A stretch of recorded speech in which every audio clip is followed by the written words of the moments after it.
Hey guys, in this video I'll be going over my top 10 list for the most underrated bodybuilders in bodybuilding history. This list is going to be purely subjective in the order and the competitors that it features, since everybody's understanding of underrated can fluctuate and change based on many factors. For this list I'll be taking into account things like notoriety and fame relative to others, the competitors' competitiveness, and of course their physique. These competitors are guys who aren't spoken about much, often being overshadowed by more famous counterparts, but still had very impressive physiques that could have easily placed higher. With that all being said though, let's get into this top 10 list. Starting off this list, I want to talk about one of my favorite competitors, Chris Dim. Chris is a very respected bodybuilder known for his impressive physique and competitive drive, who began competing in bodybuilding in the mid-2000s, focusing on balanced proportions and symmetry, along with impressive density. Speaking of immense competitive drive, what really makes him underrated in my opinion was his ability to persevere past some incredibly challenging obstacles. Although his physique was extremely competitive in the mid-2000s, competing against the likes of Ronnie Coleman and Jake Cutler, amongst all the other top guys at the Olympia during that time, his comeback to the wheelchair division in 2019, after 13 years off stage and being paralyzed from the waist down, is a true testament to his willpower. This, along with being the first Asian bodybuilder to make it to the Olympia stage, is really impressive, and of course his extremely aesthetic flow are all reasons why he's underrated in my book. Next, we have a counterpart to the renowned conditioning freak Andreas Munzer, and that would be Abdullah Autu. Both him and Munzer competed at the 1993 Mr. Olympia, with Abdullah placing outside of the top 16. This wasn't because he was unconditioned though. If anything, he was more ripped than the winner Dorian Yates. It was that he lacked mass, looking like a classic physique guy compared to all the mass monsters of the 90s. This was the only Olympia that he competed at. However, he went on to compete up until the early 2010s, bringing that phenomenal conditioning from the beginning till the end. This was his most unique attribute and is the reason why I believe he is truly underrated. Nobody really talks about this guy, however, he's truly one of the most freaky competitors when it comes to looking like an anatomy chart being matched by nobody from behind, especially in that conditioning during that era. In 8th place, we have someone who may not technically be underrated, however, I feel like his accomplishments and longevity of their career are underappreciated. I'm talking about Albert Beckles, who is no stranger to many hardcore bodybuilding fans, or people who just love the golden era. His career spanned from the 1960s all the way into the 1990s, placing highly well into his 50s, winning prestigious shows like the Night of Champions in 1982 and 1985, being 52 and 55 years old respectively. I mean, this guy went from second place at the 1985 Olympia at the ripe age of 55 and continued to compete for 7 more years, winning the Niagara Falls Pro in 1991. When you think of longevity, most think about Dexter Jackson, Robbie Robinson, or even Kamal El-Gargni for a more modern take. Beckles kind of goes under the radar sometimes, however to me he's always been the man with the best biceps and the craziest resume above 50. In 7th place, we have a guy who the great Ronnie Coleman himself looked up to, yet is criminally underrated today, and that is Aaron Baker. This guy is basically head-to-toe perfection when it comes to bodybuilding. I mean, top-tier aesthetics with great balance, tiny joints and bubbly muscle bellies, and proportional muscular development. It must have been discouraging to look so good yet be overlooked constantly, whether it be due to politics or just fierce competition. His best year as a competitor was certainly in 1995, where although he didn't win a show, he placed second at all 3 Grand Prix he entered and placed a career best of 9th at the Olympia.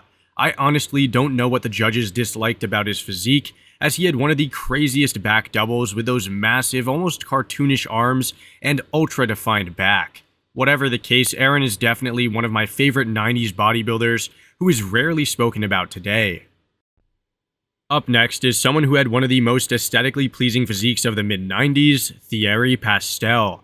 Despite being 5'2", his proportions, balance, and symmetry could fool you into thinking he was much bigger, especially when standing alone. Despite competing in around 40 professional shows, Thierry was only able to win one, being the 1990 Grand Prix Holland.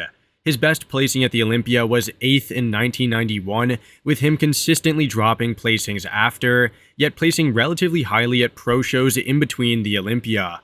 What really stands out to me on his physique are his ridiculously full arms and symmetrical, bubbly abs. He's up there with legends like Sean Ray, Flex Wheeler, Sean Roden, and even Hadi Chupin for having one of the best ab and thigh shots ever. He was also an extremely artistic poser, presenting aesthetic, unconventional posing styles to captivate the audience and make him stand out. Ultimately, though, it would probably be his shorter stature that left him unnoticed by the judges, as there were similarly aesthetic guys who were considerably taller. Taking things to a more current time period, let's talk about someone who I believe is the most underrated guy currently, being Hunter Labrada. Now, similar to Albert Beckles, Hunter isn't technically underrated by definition. However, let me explain my reasoning.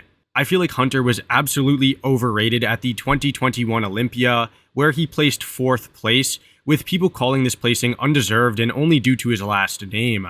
Then, when he placed 7th at the 2022 Olympia, dropping down 3 placings, many stopped talking about him as a real threat. While fans and news outlets alike speak very highly of him, I think that he deserves much more praise. He's brought up his physique to the point where he has virtually 0 flaws, is just as big as all the other top competitors, and has surprisingly clean lines. As long as he can keep his stomach in, he'll be fighting for a top placing in my opinion.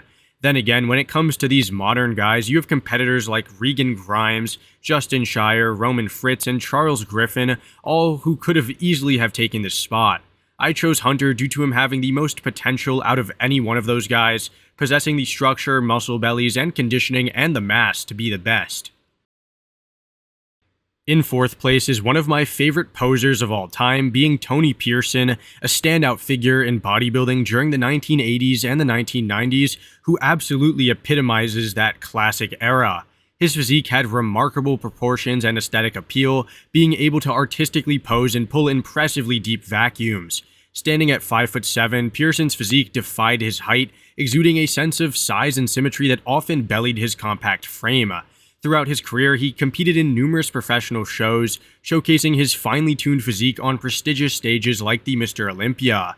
His competitive journey saw him achieve really, decent success, I'd say, including appearances at the Olympia. However, he only won one pro show, being the 1983 Denver Grand Prix.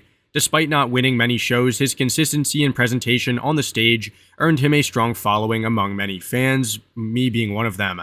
His physique was marked by beautifully sculpted muscle bellies, particularly his well-developed chest and arms, which were renowned for their fullness and definition. Now, one of Pearson's aforementioned standout features was his mastery of posing, an art form in it of itself. His routines were characterized by fluidity and grace, captivating audiences with his ability to seamlessly transition from one pose to the other. His posing prowess not only highlighted his physical attributes, but also demonstrated his dedication to presenting a complete package on stage. Now, looking back on it, Pearson's height may have been a factor in his quest for pro show wins, and ultimately the Olympia title, as taller competitors like Lee Haney and Dorian Yates often dominated the top spots during this era. Nevertheless, his impact on the sport remains very significant, leaving a legacy as one of the era's most aesthetically pleasing and technically skilled bodybuilders. Even today, he continues to bodybuild and arguably has one of the best physiques for his age. In 3rd place is Bob Paris, an icon for aesthetics during the 1980s, who embodied the epitome of aesthetic excellence and artistic expression on the bodybuilding stage. Standing at 5'10", Paris possessed a physique that seamlessly blended muscularity with symmetry, captivating audiences and judges alike with his striking presence. Throughout his career, Bob competed in numerous prestigious competitions, including the Mr. Olympia, where he achieved a career-best 7th place finish in 1984. Known for his impeccably proportioned physique, Paris's muscular development was characterized by beautifully sculpted muscles, particularly his well-defined chest, shoulders, and arms, and his overall flow. His physique exuded a sense of harmony and balance, showcasing the ideal combination of size and symmetry that defined the golden era of bodybuilding. Beyond his physical attributes, Paris was celebrated for his exceptional posing routines. Similar to Pearson, Bob was renowned for his grace and fluidity on stage, bringing a sort of theatrical flair to his performances that elevated bodybuilding posing to an art form. Paris's ability to convey emotion and narrative throughout his posing routines and underscored his status as not only a competitor but also a storyteller on stage. Something that should be mentioned is that off the stage, Paris was a vocal advocate for LGBTQ+ rights and was a published author, using his platform to promote body positivity and acceptance.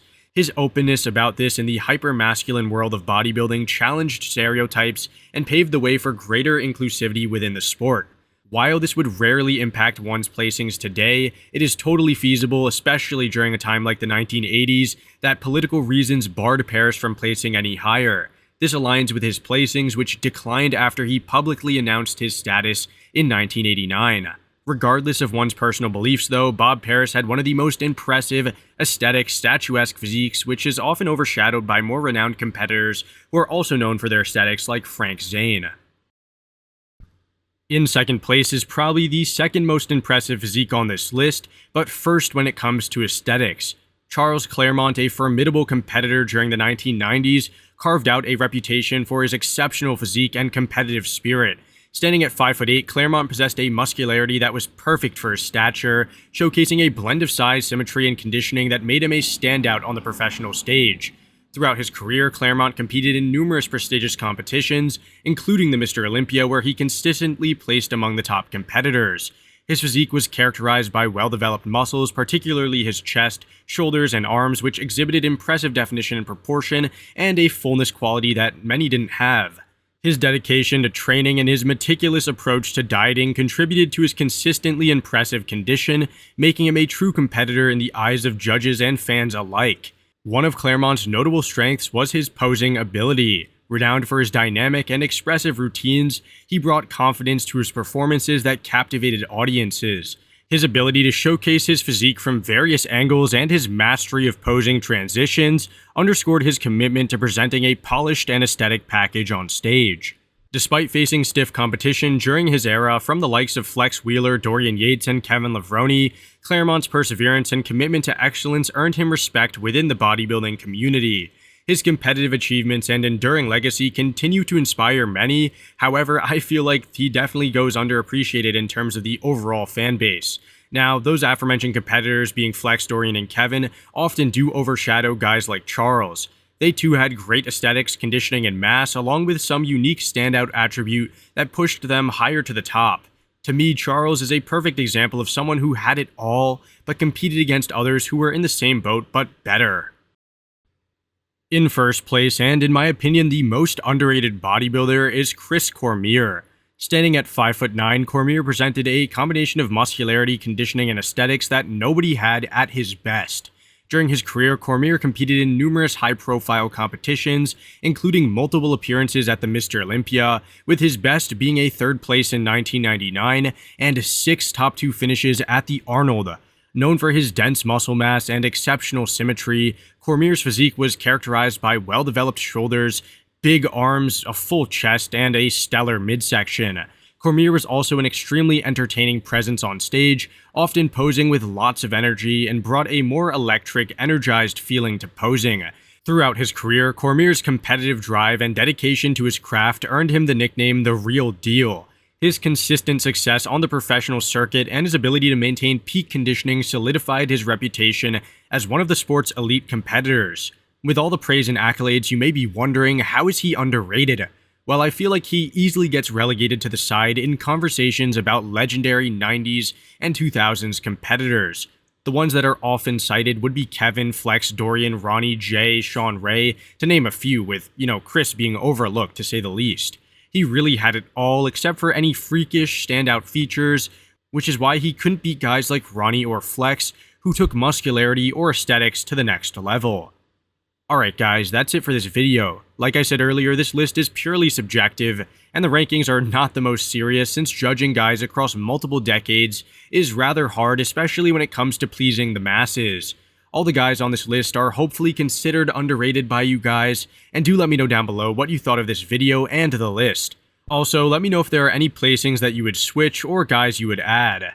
Anyways, I hope you all enjoyed this video, and I'll see you all in the next one, and like always, thanks for watching.